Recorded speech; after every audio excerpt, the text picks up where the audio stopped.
ahead of that, certain people feel that you have a pressing engagement today. Literally. The good people at Sharpham on the banks of the River Dart want to press your apples for you, amongst other things. Katie Tokus, tell us more. What are you up to there? Well, we're having a squeezing time, really.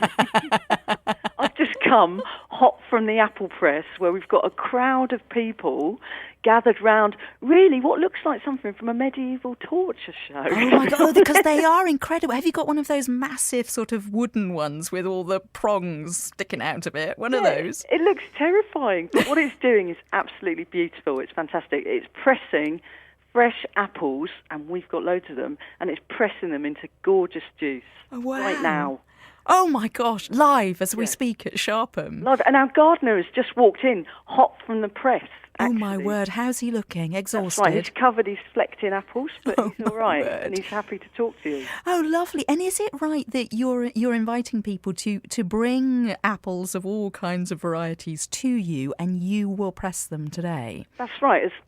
As well as the apples that we grow here at the Sharpham Trust, we've invited the community up, and they're arriving with their own apples. Right. So they get to use the press here. Their apple juice gets made, and they can take half of it back, and then half is sold to further the Trust's charitable activities, which, our main ethos is about connecting people with nature. Aha. OK, well, in that case, let's have a little chat with your gardener. That's right. He's called Jesse, and he's here. OK. Good morning, Jesse. Hello. Hello. Are you exhausted with your apple activities? Well, we've got lots to get through, but maybe by the end of the day. Because it's been amazing, hasn't it, this year? People joke about bumper crops and things, but actually it has been, hasn't it? It has been, yeah. It's been a really good year. Yeah. Apples, they generally crop biennially, so last year wasn't so good. The year before that was really good. Yeah. So we'll probably look at that in the future as well. And what kind of varieties have you got at Sharpham itself, then? Well, what we've tried to do is plant varieties that are English varieties and older varieties, so to keep them alive. If we don't plant and make new trees from the older ones, they're just going to die out and they're going to be lost forever. So what we're trying to do is really important to try and keep hold of those older varieties to have a good mix. So you're on a bit of a mission with it then, really? Yeah, absolutely. Yeah, these apple orchards are fairly new, so we're trying to do our best to keep those old varieties going and that. Well, very best of luck with you there. Put Katie back on again, and let's just have a quick chat about the other activities that you've got going on at Sharpham today, which include the Apple Olympics. That's right, indeed. Yes, you can tell you all about it. OK. Katie, what in the world? Apple Olympics? Whatever next? I know. I can let you into a secret in that I watched the medal making for this incredible activity that involves apples. And funnily enough. Yeah, and the medals are apples, so they're apple rings that you can wear around your neck.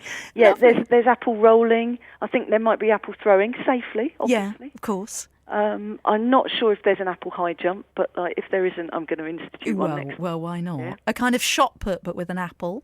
Any of that, and it's all happening on the croquet lawn here. Well, the team are limbering up now with apples, obviously. Tell us why? I mean, it is an apple frenzy at Sharpham today, clearly. Why did you want to celebrate it today? Well, it's really important from Sharpham Trust's point of view to, as I said earlier, connect people with nature. And this is a really easy and fun way to do that. And actually it celebrates the apples that perhaps, as you heard earlier, are dying out, or our orchard use has been dying out. Now we've got a growing interest in food and food grown locally. So it makes a lot of sense for the Sharpham Trust to be encouraging people to use the apples that are hanging off the trees.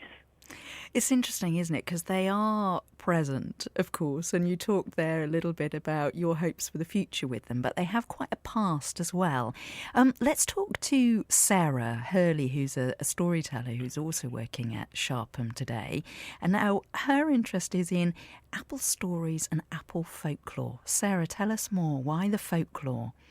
Well, apples and orchards are a big part of stories in countries all around the world. You know, the apple is a symbol of long life, it's a symbol of love, and it finds its way because it's such a rooted part, excuse the pun, of, Yes. of our communities, particularly in rural areas like Devon and places like Sharpham down here. It's found its way into all kinds of sayings and folklore and superstition, how to find husbands, how to cure warts, all that kind of thing. And I've been coming to Sharpham, I think I've done around a year now. I was here last Apple Day. I was doing rhymes and songs around apples as well as some stories. And then I was lucky enough to come back for Blossom Day. Uh-huh. And also I did the wassail here in January when you bless the trees for the coming year. And obviously that worked really well because it's been a good year this year. It's so interesting you say that because it is, it's the kind of the calendar is determined or was determined, wasn't it, by, I suppose, the sort of apple sort of growths and sort of the ecology of them.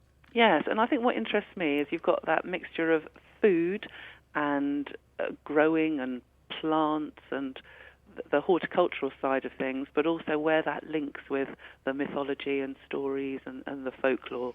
What has surprised you most about the folklore that you've discovered in relation to apples? What surprised me most? I don't know what surprised me. I like the ones about I've got one about sort of choosing between two lovers, for example. You might cut your apple in half, get 2 pips out, stick both of them on each cheek with a bit of saliva, name them first of the 2 people, and then see which the one that stays on your cheek longest is the one that you should choose. They're more silly.